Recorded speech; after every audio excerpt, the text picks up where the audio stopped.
King of my life. Perfect sacrifice, you put your law in my heart and you wrote it on my mind. You remember. Let's sing the chorus again. Oh well, oh well, oh well, a high priest forever, righteous interceder, King of my life. Perfect sacrifice, you put your law in my heart and you wrote it on my mind. And you remember my sins no more. Your body is a curtain into the most holy place. I stand purified before you in full assurance. Oh, high priest forever, righteous intercessor. You're the King of my life and you're the perfect sacrifice. You put your law in my heart and you wrote it on my mind. You remember my sin no more. You were enthroned beside the Father. You took your rightful place. But I will stand before you and look upon.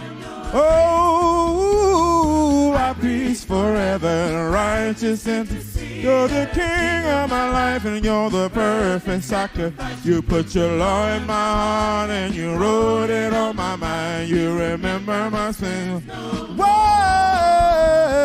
high priest forever, righteous and you're the King of my life and you're the perfect sacrifice. You put your law in my heart and you wrote it on my mind. And you remember my sins.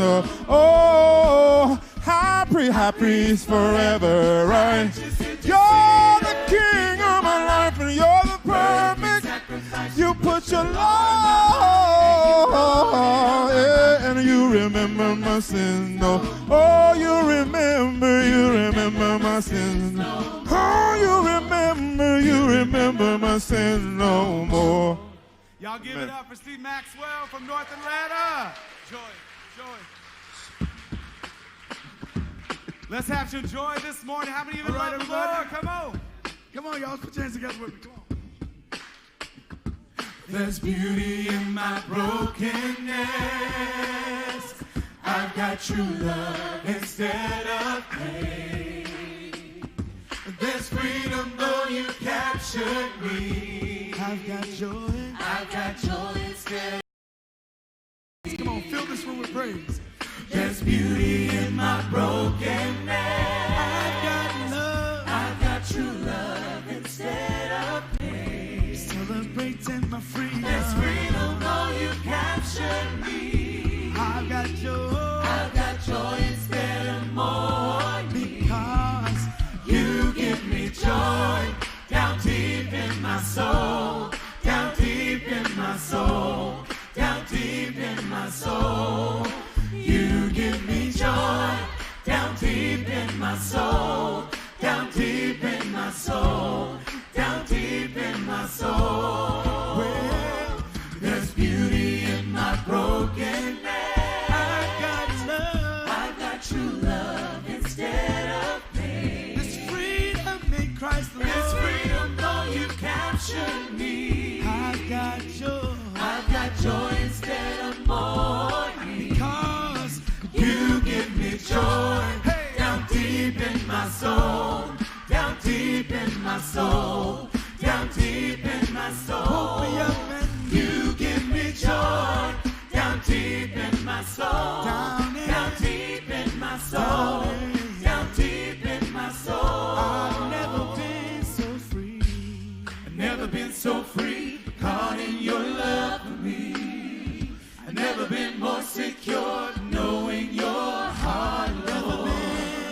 I've never been so free, caught in your love for me. I've never been more secure, knowing your heart, Lord. Never been so free, caught in your love for me. I've never been more secure, knowing your heart, Lord. I've never been so free, caught in your love for me.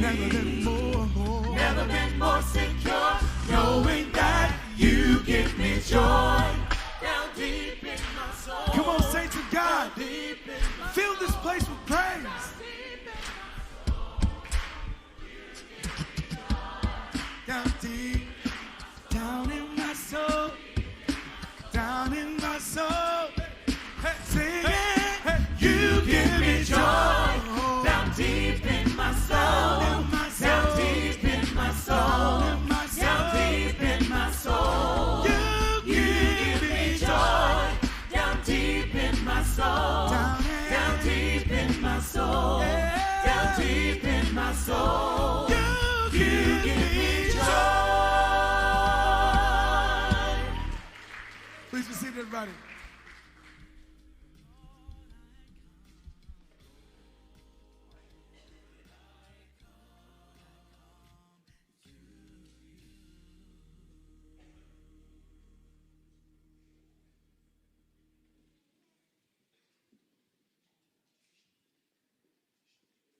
Okay.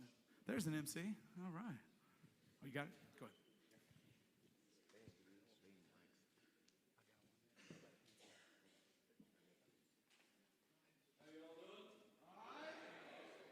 Awesome. We're going to take a moment, have a conversation together. My name is Don McLaughlin. I'm from Atlanta, Georgia, and I am with Tasha Morrison. And thank God she's back in Atlanta, Georgia. And that's the thing. Prayer and fasting is still working. And I'm going to take a moment. You're going to see a few slides up here that we're going to put up to introduce her. And so we'll take just a moment. Our church in Atlanta looks about like this. And on a Saturday in 2016, our ladies were gathered at an IF conference, satellite simulcast at our church. And so our ladies are there, and they're watching it, and this woman, Latasha Morrison, comes on to tell about her dream and her vision for bridge building, for Be the Bridge. And it blew our ladies out of the water. I mean, her few moments in that simulcast lit something for our ladies. She had a site where they could download material on Be the Bridge, and our ladies went for it and formed some bridge groups. And you'll notice there 3 things that she said there. I promise it won't be easy. I guarantee you will be uncomfortable, and you have my word, it'll be worth it. On the right side, you'll notice, launched Be the Bridge in 2016. You may have heard in 2018, she had an incredible honor through the Facebook community of $1 million grant for her work. And then just a couple weeks ago, her book launched. And I noticed this morning at breakfast, a few people already have it, and they're reading it, so that's fantastic.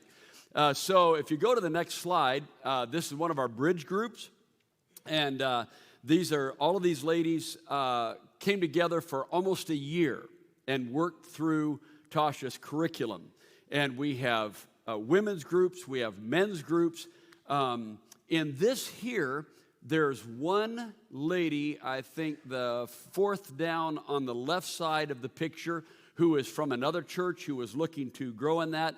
The lady 3rd down on the left is a Muslim friend of my wife who knew exactly what we were doing and felt very comfortable being a part of that. At that table, ladies from our church, Pakistani, India, Colombia, from all of that, people learning together how to build these bridges. You go to the next one. Tasha, when she moved back to Atlanta, came and spent a weekend with us and has spent a few more weekends with us since then with our leadership. And so it is my great, great, great joy to take some time to be in this conversation. Would you please welcome Be the Bridge founder, Latasha Morrison.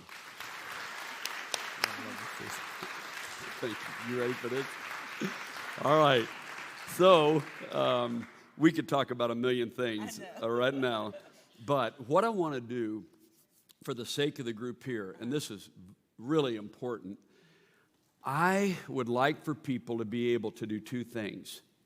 Hear God's call through you for the church to live into God's vision for how the church heals the world. And then what I'd like to do is for people to have something to go out with. So as you know, I've prepared some things for you to share and to talk about. And one of the things that I would like for you to spend a little bit of time on is you were serving in predominantly white churches. You felt the call of God to be a bridge builder. You felt that your whole life. You've been trying to do that in high school, college, all the way through. But somewhere along the line, you felt this, and you wrote it. You said, my white friends had no connection with my heritage. No idea how much had been taken away from my people when we were sold into slavery. For the most part, they didn't understand the heritage of racism baked into their own social and cultural structures, including their church. The longer I worked in the church, the more I came to see it was not a credible witness for racial reconciliation. Can you share with us a little bit about that little journey that brought you to sensing that you hadn't lost hope that it could be? You just had to accept that it wasn't a credible witness. Right. I think a lot of our generation, especially like my father's generation, my father was born in the 50s, brought up in the 60s. I think a lot of that generation and also their parents, really after the civil rights movement, a lot of them stopped talking. I think a lot of this comes from trauma. Just really, especially in 1968, Martin Luther King was assassinated, and just so many leaders within that time frame, civil rights leaders, were murdered. And I think it was just trauma. And so it was one of those things where it was kind of like our world took on, instead of really undoing racism, we took on this colorblind approach, like, okay, so treat everybody the same, but we didn't undo any structures that were built up to keep some down and elevate others. And so I think for me, the church has, instead of leading culture, has perpetuated culture. We've been a part of the problem. We've been complicit. We've helped create infrastructure. So the church wasn't a refuge entity where people could go and feel whole and feel human and feel dignity, our God-given dignity. The church was a part of the problem. So we had segregated churches. Yes. And so I think in that, every system that was built around that, we see that reflected in, denominations and all of that. And so being a part of the church and seeing the things that were happening in the world, I think just like anyone in here, we are Jesus lovers. We love God, And when you feel like we are not being a credible witness, when we look at John 17, when we look at John 13, they will know that you are my disciples by the love that you have for one another. When I believe that, like, you know what I'm saying? Like, when I read the Bible, I believe what I'm reading. Right. And I want to be credible to it. That's and right. So I'm like, how does this line up with what we're seeing? Yes. And it became what I would call a holy discontent. Yep. Where I could not close my eyes to it. You know, when something happens, when it burdens you, you cannot, you want to turn it off. Yep. And then I'll start dreaming about it. It's in my daydreams. It's like I could not sit in a meeting and not say anything. Yep. And I hate when that happens to me because I know I'm like, oh, I'm in trouble. Here you go. Because That's people right. are not going to like what you have to say. That's right. And I was, this time I was living in Austin. I was at a new church, and I'm like, I'm about to get fired. Yes. Really, basically, because when you start speaking truth that's uncomfortable, that's right. That can make a lot of people angry, and so that's kind of like my journey with this, is that I would hear people make comments or say things, and I'm like, I don't ever want you to repeat that outside of this, right? Don't ever say that again, That's you know? right. So I want to help you. And then I'm thinking, why do we, as a church, why are we thinking like this? Why don't we know truth? Why don't we know history? And then we're all a part of this same system of education Yes. where it was very intentional for us not to know full history. Yes. And so I think that was some of the reason was because of my love for people. Yes. And I do this because I love people, you know. It may not feel like love to people at first, but I do this because who wants to talk about this conversation? Who wants to talk about racism and race and racial terror? Like, who gets joy out of talking about that? Yes. But when we talk about the things that are creating barriers and dividing the kingdom, I will talk about You it. bet. So. So this feeds into something, and I just want to let people know on the front end, you and I are going to have a conversation, and they can opt in or opt out of how deep they want to go into this, right? We'll let them do that. They're grown. They can do that all on their own. So one of the things that you talked about that feeds into this is you started realizing that people were typing you, right? Like typing you as a black person. Right? Are you a black person that will make a white person feel comfortable? Or are you going to be so black that a white person ain't going to feel comfortable with that? And you could sense that typing was going on, in not just in individual situations, but broader and broader and broader and broader and broader. And so then you have to make a decision. Are you going to be you and let people live into it? Or are you going to spend the rest of your life trying to figure out the limits of a white person's comfortability and then wrap yourself around the white person's comfortability, which, as a white person, we do that, but not based on color. Right. You know, you do it to get a job, to not get fired, to not get thrown off the team. Right. You know, you're doing the same thing. You know, am I too loud? Am I too quiet? But you're not doing it over race. Yeah. You're doing it for advantage, not survival. Right. Exactly. It could be geographical, like where some people, like if they're, you know, from the South and they move up north and they try to change their dialect. I think Madonna did it when she went to England. she tried to pretend she had an English accent. You know, so it's called. I just threw that in there to make you laugh a little bit. But right. it's we call it code switching in that sense, and that is really difficult, you know, and in certain environments, like it depends on how you grew up culturally, that maybe that doesn't bother you because maybe you grew up in an environment where this is who you are, but all of us should be able to bring all of who we are into the space, especially into the kingdom of God. Yes. And so for me, you know, when I was being interviewed, they said, how do you feel about working? And they use this word. I'm not saying it, but they used the word Lily White Church. I had never heard of that. I was like, Lily White? What's the difference? What is there different types of white? Well, yeah, you know, there's Lily White, and trust me, there's off-white. Okay.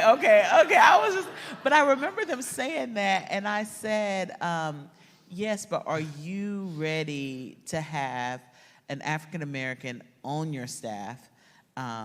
And I said, I'm black. I'm real black. I sound black. I talk black. My experiences are black. I was brought up black culturally. Like, I'm black. Like, And they said yes, didn't and they said yes. Of course. Okay, so, but just the typing is so common. I see it all the time. Yes. We want to be around people that make us feel comfortable. And when we bring too much of our culture or too much of ourselves, you know, because we other, especially if you're part of majority culture, you can other cultures. So you compare everything else, every other culture to your culture and determine whether it's right or wrong. And so if someone, you know, if they use their hands when they're eating, it's a part of their culture, we consider that like gross, and that's like outside of our cultural norms, you know? And so when you're a majority culture, you set the cultural norms. And so anything outside of that is seen as like wrong. And so if it's a loud person or a passionate person, we call them an angry person, you know? But the same thing is done to us as Americans, if you can compare that. If we go to England and we're being loud, cheering for a football game, and how we do as Americans, you know, English people look at us like, you guys are so rude and uptight, and you're just loud, you're angry. And so and I like to give examples like that so you guys can get a taste of what I'm talking about as an African American. If you bring your full self to England and how we cheer and how we do and how we do things in public, and you do that in England, you're going to be looked down upon. because it doesn't reflect their culture norm, And so the same thing happens, especially as an African-American woman. If we're passionate, if I get too loud, it's angry. If I make you feel uncomfortable, there may be tears, all this stuff, and I become the bad person, even if the harm had been done to me, And so it's important for us to understand that about ourselves and understand how we're showing up in conversations and how we're showing up in meetings, and making sure that we're not typing people based on our comfort. That we are all God's creation. Like, my culture is a part of God's creation. That's right. And so understanding that and being able to embrace it. Now look, listen to this. Everyone, as a part of their culture, they have some negative things. All of us, we all have negative things about our culture, And those are things that we can work on. Even in our Christian, as it relates to our Christian culture, American culture, we all have things that are very harmful. And so those are things that we work on. But me as a Black woman coming into a space, and I can tell the questions that people are asking me, whether I'm going to be accepted or not. And a lot of times it really, just to be honest, it spins around partisanship. And I knew exactly, like, they're trying to figure out what kind. Am I going to go along to get along? Or am I going to push back?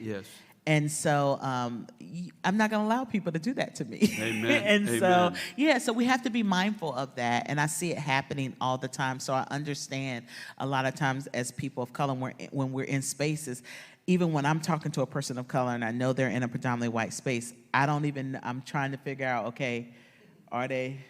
Okay, I'm trying to figure out. I don't know. I'm not going to make an assumption because I do know we have to survive. And I know sometimes in order to survive, people code switch, and I may get them alone and they say something totally different. But in that space, they're having the code switch, or either sometimes they're oblivious. We're a part of the same ignorant education system that doesn't teach us truth, and so a lot of times we internalize that. And so I do a lot of work, not just with, as we're talking about white people, but there's a lot of people of color that need to hear this message of bridge building, to be freed, to be set free. So, and you talk about this in the book. One of the things that I deeply appreciated is you rightfully set aside the false narrative of colorblind. Oh, yeah. You call us into color brave, right? The framework, as you know, we use at our church at home is colorful. Right? Bring it all. I heard a preacher in Fort Worth talk about color blessed for their church. So one of the things that I'll be honest with you, one of the things that you have done in your work and in the book is you have stepped into some places that a lot of people are very unwilling to step into, and I'm going to highlight one of them. In your book, you talk about ways that people of color will have to address the ways that dominant white supremacy has been absorbed into their own experience, and then they begin within the maybe within a black community or a setting that is predominantly black, begin to reflect dominant racism structures.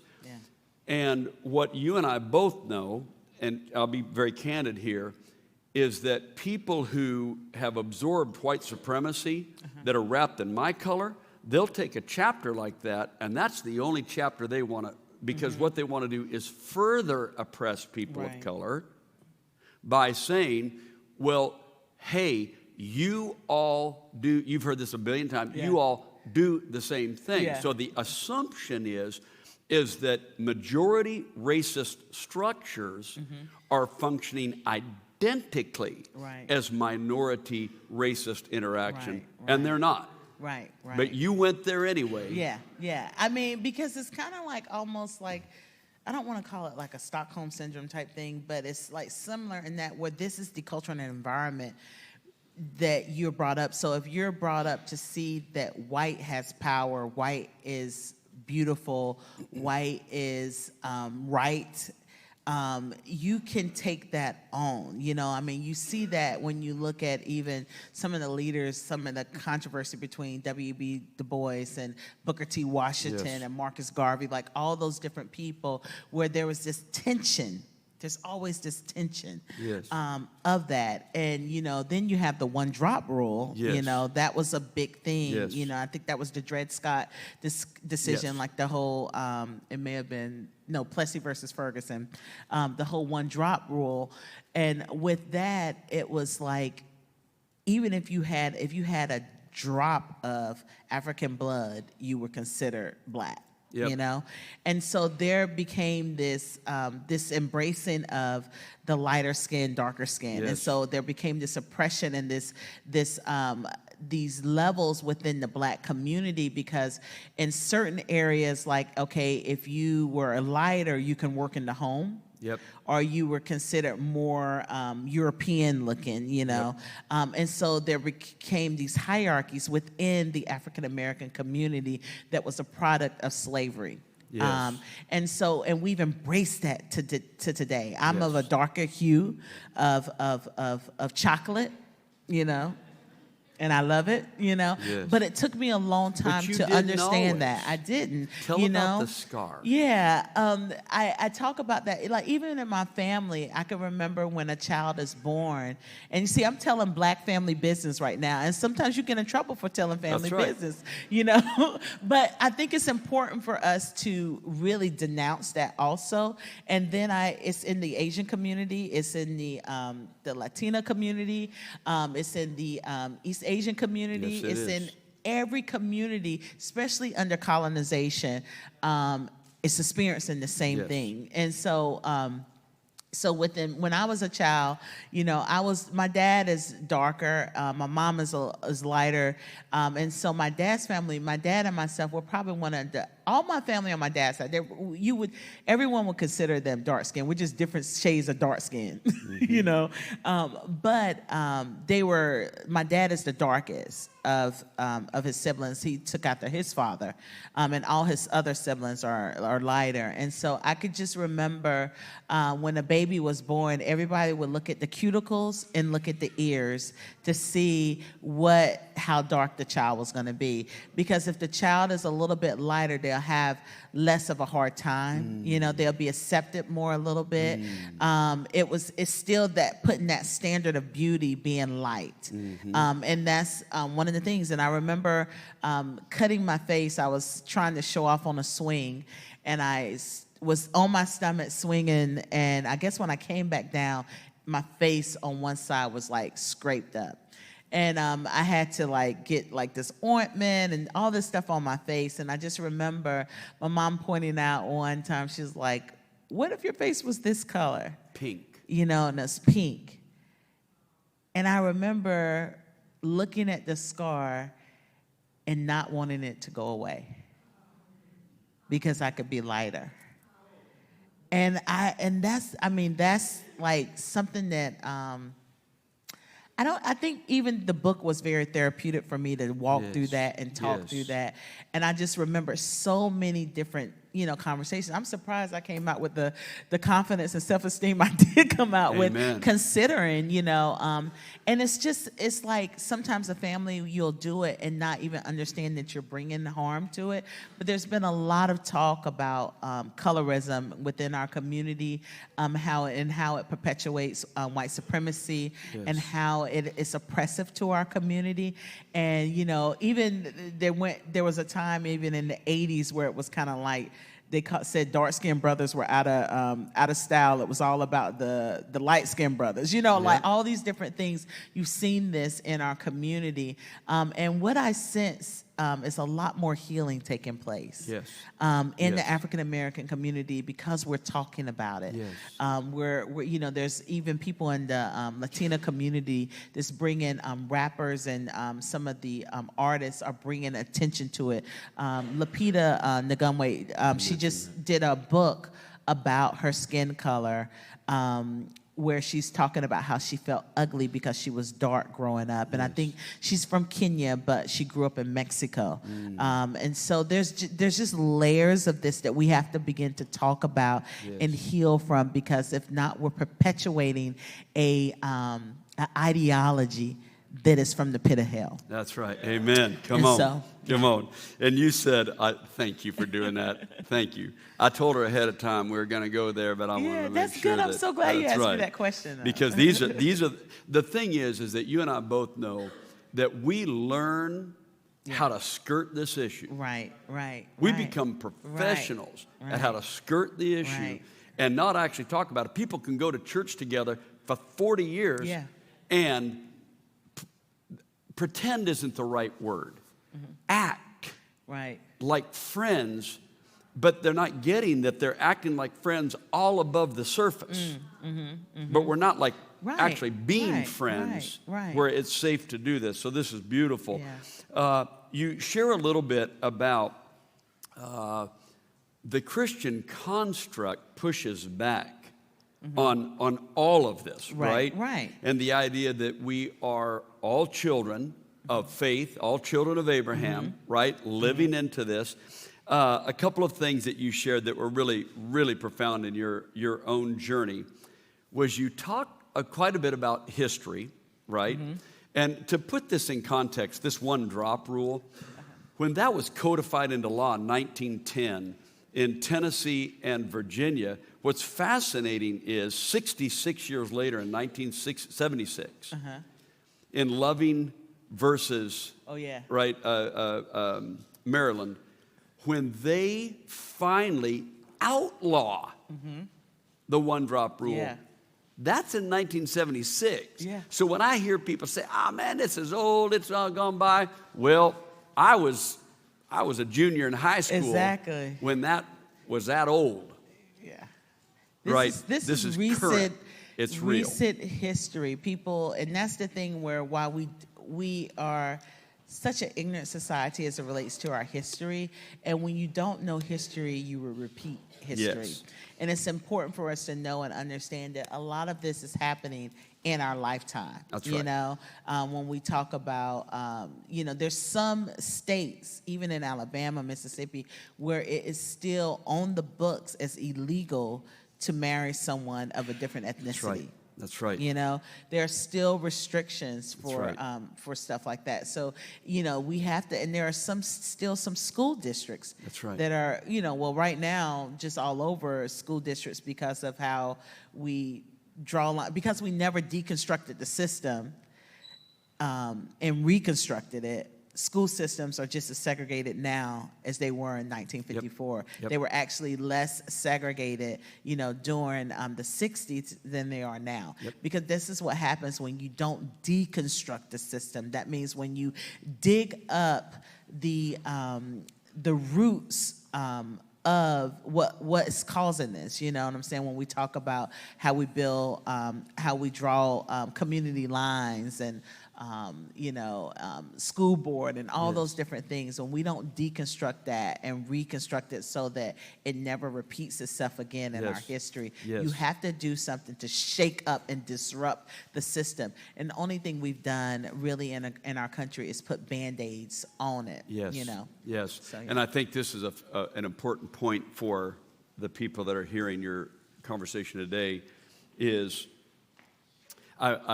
I want to step back. It was Loving versus Virginia, and part of the reason is because of what you're talking about. It was written into law in 1910. It had to be written out of law in 1976. And a lot of times people are like, nobody's paying attention. It's still part of the system. And that's the same thing we're working through. And it depends on the county, and it depends on the community.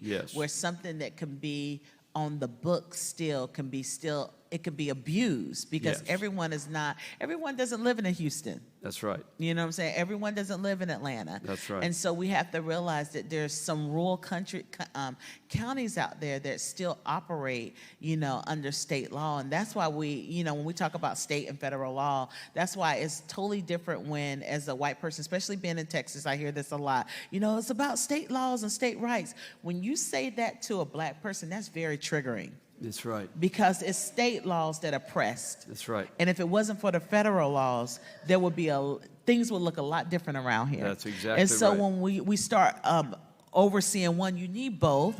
But I'm just saying, when we start placing one over the other, there's a lot of dangers with that. And so federal law is what freed my people. That's right. So when we start talking about federal law and talking against it, it's kind of like, I'm trying to figure out who you are at that point. That's I'm exactly doing right. So. That's exactly right. Yeah. And when you think about 1954 and Brown versus Board of Education, that was a federal law that was completely discounted in the state I live in right now. Exactly. Right. So then you talk about this powerful story that I don't want us to miss. You learned about the Whitney Plantation in Wallace, Louisiana, which had been purchased by a white, affluent New Orleans lawyer, John Cummings, and you went to that plantation. Why in the world I know. would you have gone to And that I took plantation? my mom with me, and I was No, like, you did not. Yes, I did. And my mom, I'll just put it like, my mom is the sweetest person. But, by nature, everybody is not a bridge builder. You know what I'm saying? My mom is more prophetic. She's going to tell you like it is, and she doesn't care how it lands, okay? You have to pick up your feelings on the way out the door, and we are just totally different like that. But I love her, for who she is. And I wanted to go there, and I was like, I'm going to take her. I hadn't had a chance to spend any time with her, and I was like, I want her to come with me. And then I thought about what we were going to be doing, and then I thought about my mom, and then I got really anxious. I was like, oh, my goodness, she is going to show out, But yeah, the Whitney Plantation, I read about it online, and it was basically, it's a plantation that tells the true story of slavery. And so it does it from the eyes of an enslaved person versus the master. Because there's a lot of things that, in America now, when you hear the word plantation, I think of one thing, but as a white person, you may think of something totally different. You may think about, the antebellum era. You may think about your cousin's wedding. You may think about cotton fields. You may think beauty. When I hear the word plantation, I think of something totally different. That's right. And so that's the thing where in America we don't have shared common history, or memories. And so it's how we choose to change history in a sense where we don't. Even when you visit a plantation, most plantations, they'll tell you about the life of the people who live there. These were the quarters for our workers. They won't tell you they were enslaved people that were not paid. And that they were brutalized. They won't tell you that story, and they'll tell you from a different point of view. Yes. But the Whitney Plantation, and because of this, a lot of other plantations, some of them are doing the same thing. It just depends on who owns them now, if they haven't been taken over by a historical society or something like that. But the Whitney Plantation, when you walk, they give you a name of a person. Albert Patterson. Albert Patterson. That's the name. And that's the name. And that was an enslaved person in Louisiana. And I was given his badge. And I basically had to look at this plantation from the eye and the viewpoint of Albert Patterson. So they have a memorial wall. They kind of tell you the hard labor. They talk about the hard and intense labor. They also talk about slavery was very strategic in the sense of where they, from the West Coast, where they would get slaves from because of the skills that the Africans that were there had, the strength that they had. And so they needed people in the Louisiana area that can deal with the conditions of Louisiana and that knew how to, their product in Louisiana was cane. So sugar cane, and that's one of the hardest, most treacherous types of production that we had, like you had cotton, tobacco, different ones. And so the people who worked in cane, a lot of them did not live past 25. Yes.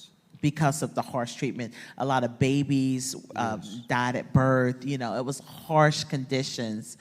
They would also send slaves from North Carolina and South Carolina to Louisiana to work because, you know, it was brutal. It was a brutal time. And they tell you about all of these things. And I thought there was a lady, it was a white lady that was our guide.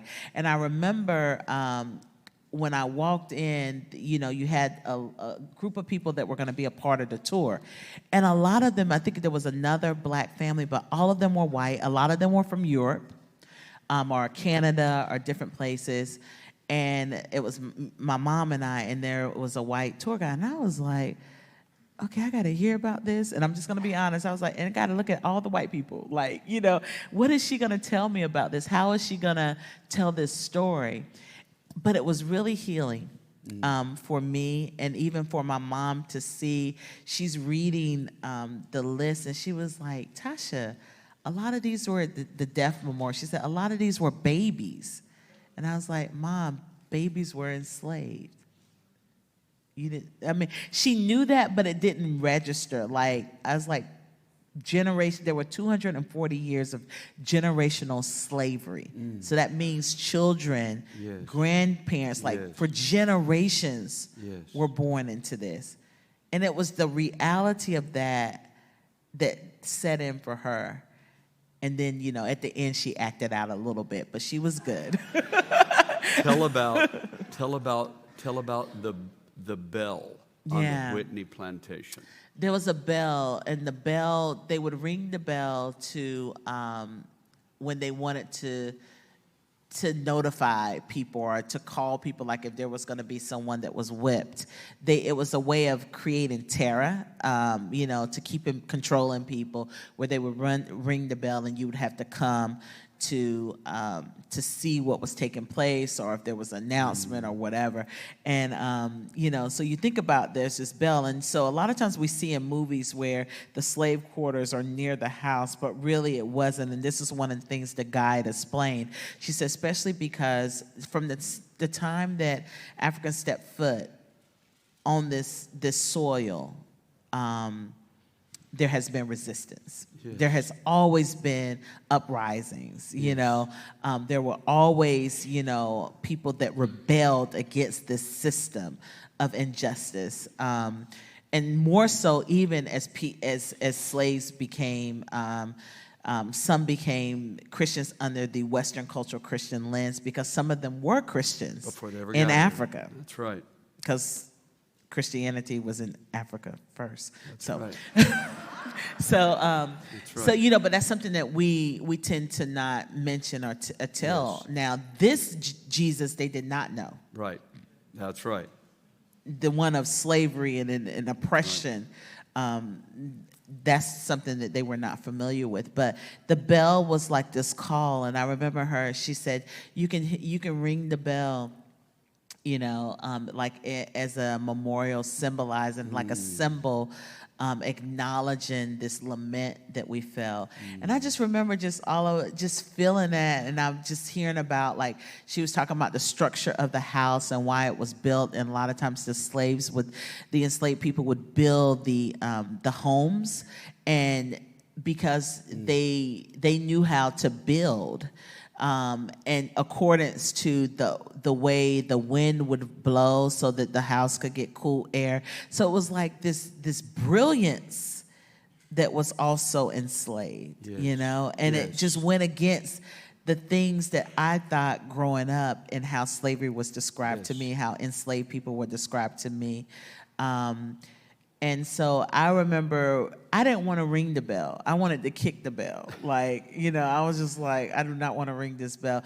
But just, I was so grateful that someone would take their money and invest it in truly educating and bringing forth truth, so we would not have this romanticized view and version of what enslaved people went through in this country that can really start the process of healing. And the last house they took you to was the slave master's home, and so people could tour that. I chose not to tour it, but they even set it up exactly how it was. Like everything, if it was a bowl, because all of this slavery was attached to economics. Yes. And so taxes, all that stuff. So there's a ledger of documents that tells you how many cattle they own, how many enslaved people. Sometimes it says the name, sometimes it doesn't. It just has the age, but it tells you like how many chairs, how many, everything about it. And this is on record. Yes. And so they were able to set the house back up just like it was during that time period. So that was kind of like, wow, interesting, you know? You know, you point out that John Cummings, who is this wealthy Caucasian lawyer who set all this up, when he was asked, why did a white man decide to do this this way, his reply, and I quote, well, don't you remember it was a white man who caused all this? Yeah, yeah, right? Yeah. So I want to transition a little bit. You stated that they were being introduced to a Jesus they didn't know. Right. Right? When Tim Hashaw wrote his book, Birth of Black America, published in 2007 on the 400th anniversary of the founding of Jamestown, right? Yeah. He was referring to his own journey back into history, discovering that he was a Melungeon, Native American, white and black, discovering that the first slaves that came to Jamestown in 1619 left Luanda on a ship called St. John the Baptist. Yeah. Yeah. Angolan and Kadongan, the NG in both of those names, meaning blacksmithing. They already knew blacksmithing. They already knew domestication of cattle. So wherever those slaves ended up, the farms here flourished. Yeah. Because they brought their skills with them. Right. As he began to investigate, they had names like Peter, right? John, Mary. They were already Christian, not forced baptisms at the coast. Right. Already Christian. And when they began to write to Europe, do you all know what's happening down here? Ships are showing up with the same cross, but they're not bringing the gospel. They're stealing humans. Right. But that's when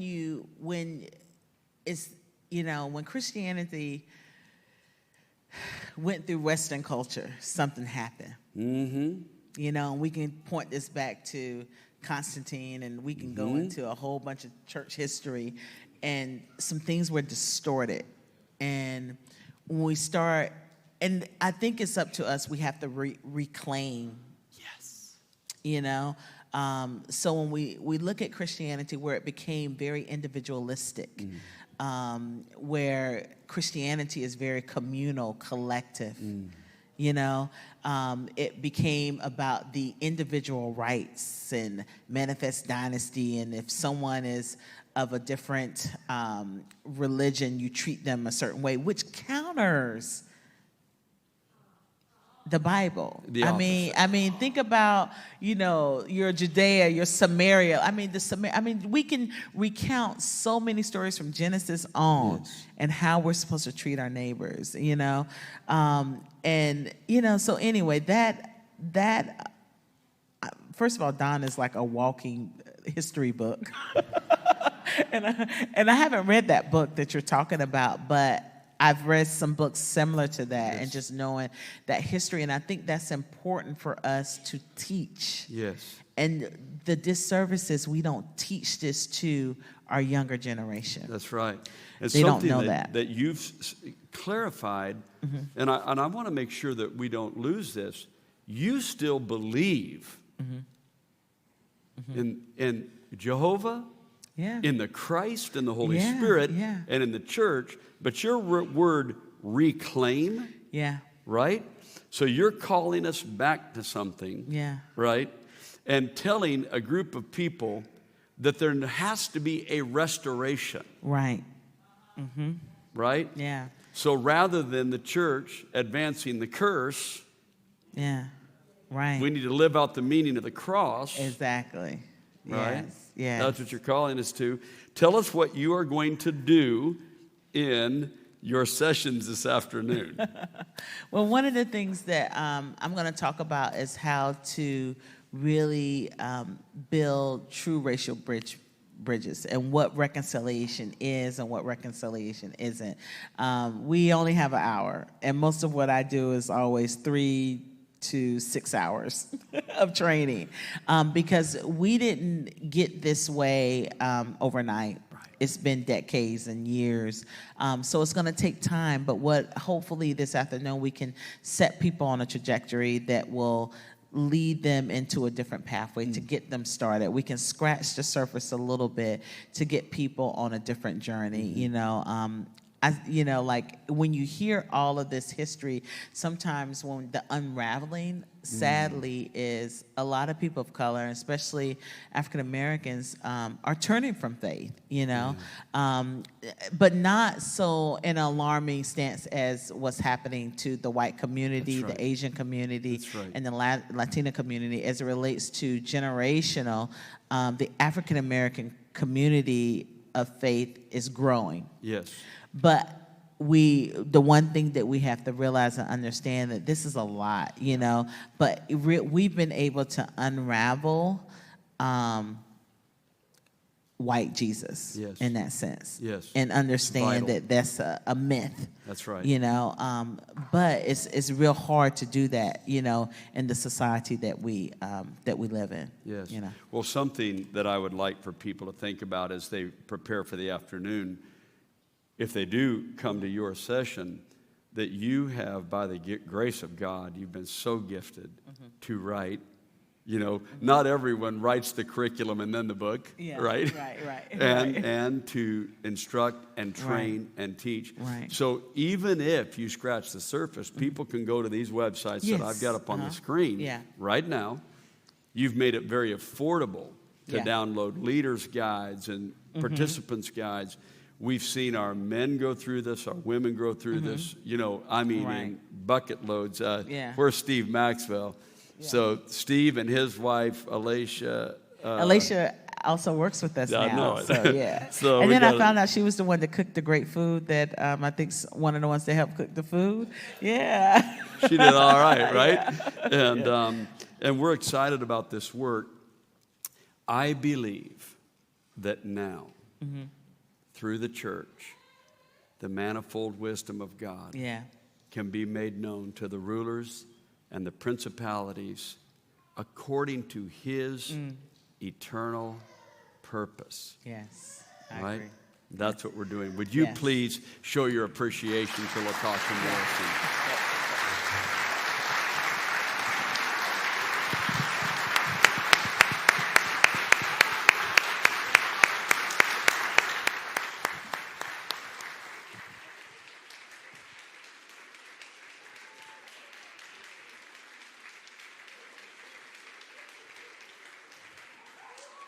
Well, LaTosha will be doing a breakout session, but we wanted you to know, if you want to follow up, get some of those resources, there's a special deal that you can get only this weekend right here at the UVW table. You get the book, Relentless Digital Download of Volume 1 CD and T-shirt of your choice for $40. If you go there and you want this deal for $40, which you can't pass up, you can't beat this deal, and you want a T-shirt and they don't have your size, you have 3 options. You can gain weight, you can lose weight, or they will ship it to you for free. So you pick which one of those 3 that you want, but go and do that. Along with LaTosha, there are a couple of other breakouts sessions. I want to put those on the board. The first is LaTosha's going to be talking again. All of these will be repeated twice. So if you think, oh, I want to go see that one, I want to go hear that one, if there are two that you want to go to, you will have an opportunity to go to both. So pick two of these four. The second one, besides Latasha, is Lessons Learned from Engage Youth Theology Initiative with Clare, Frederick. That is going to be incredible. Probably the best one because my daughter's presenting in that one. And so if you don't go, your credit card that you charge will be double charged. So make sure you go to that. And that Engage is an incredible conference, a camp for teenagers in high school. They spend 10 days together traveling to some pivotal sites in the civil rights movement. Incredible gathering of young adults who are incredible leaders in their own right and on track to become incredible leaders in the kingdom. Also, our third one. I was so close. Is Carlos Gonzalez. What's that? What was that?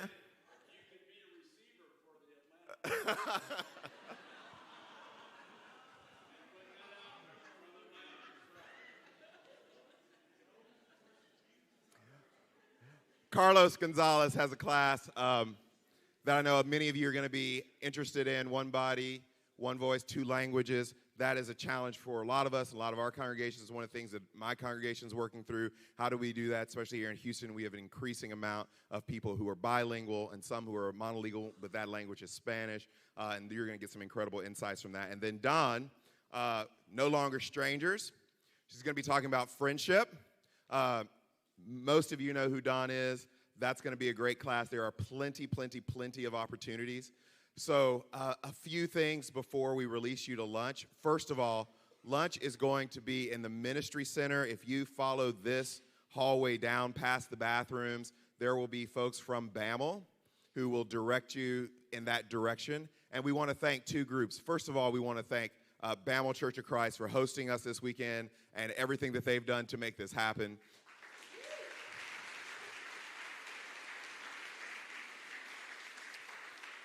And then your lunch today is sponsored by Nickel Street Church of Christ. So as you're eating, give them thanks for that. And so we're going to have, these breakouts will start at 1:30. So that's an hour and a half.